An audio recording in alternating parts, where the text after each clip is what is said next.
आमची या ठिकाणी भूमिका अशी आहे की राजकारण हे राजकारणाच्या ठिकाणी ठेवा. वारकरी संप्रदायाचे दोनच पक्ष आहेत, एक शुद्ध पक्ष आणि एक वद्य पक्ष. एकादशीचा शुद्ध एकादशी आणि वद्य एकादशी याच्या पलीकडे आम्हाला पक्ष नावाचा प्रकार माहिती नाही.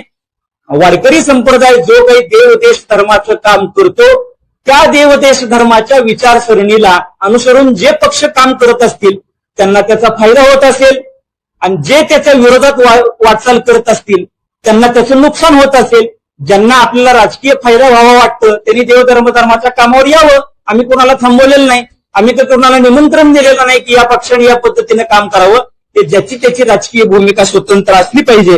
म्हणून आम्ही आज या ठिकाणी सर्वजण वारकरी संप्रदायातल्या मंडळींनी मिळून अशी भूमिका घेतलेली आहे की माननीय देशाचे नेते पवार साहेबांनी राजकारण कसं करावं हे आम्ही त्यांना कधीही सांगत नाही.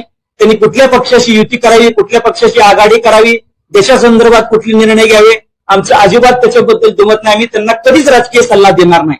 मात्र वारकरी संप्रदायानं अध्यात्म कसं सांभाळावं, ज्ञानोबा तुकोबारांची वाट कशी चोखाळावी, कीर्तनं कशी करावी, प्रवचनं कशी करावी, असा सल्ला आम्हाला पवार साहेब असतील किंवा लवांड्यासारखे जे त्यांचे कार्यकर्ते आहेत यांनी आम्हाला अजिबात सांगण्याची आवश्यकता नाही.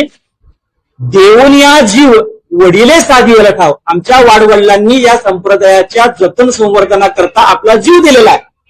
अनेक पिढ्या खर्ची झालेल्या आहेत. 15-15, 20-20 पिढ्या, 17-17 नामदेवरायांचा 17वा-18वा वंश चालू आहे. तुकोबारायांचा 13वा-14वा वंश, नाथ महाराजांचा 13वा-14वा वंश चालू आहे. अनेक पिढ्यांनी आपलं संपूर्ण जीवनामध्ये त्या पोटात असलेल्या बाळाला शिक्षण असतं की तुला वारकरी संप्रदाय सांभाळायचा, तुला बाकीचा प्रपंच करायचा नाही, इतका त्याग वारकरी संप्रदायानं केलेला असताना सुद्धा ज्यांचं आयुष्य संपूर्ण स्वतःचं स्वार्थ साधण्यामध्ये गेलेलं आहे, स्वतःचं कुटुंब वाढवण्यामध्ये गेलेलं आहे, अशा लोकांनी वारकरी संप्रदायावर टीका करणं हे वारकरी संप्रदायाला अतिशय वर्मावरती लागलेला आहे.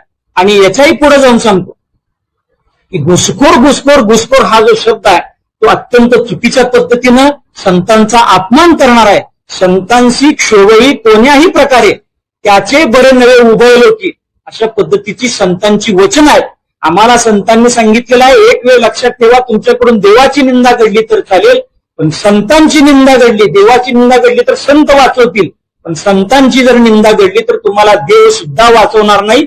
या जगात तुम्हाला लपायला जागा नाही. त्याच्यामुळे वारकरी संप्रदायाच्या रोषाला तुम्हाला सामोरं जावंच लागेल. पण भगवान परमात्म्याची काठी तुमच्यावर पडल्याशिवाय राहणार नाही. ती वारकरी म्हणून आमची अंतःकरणापासून या ठिकाणी तळमळ आहे.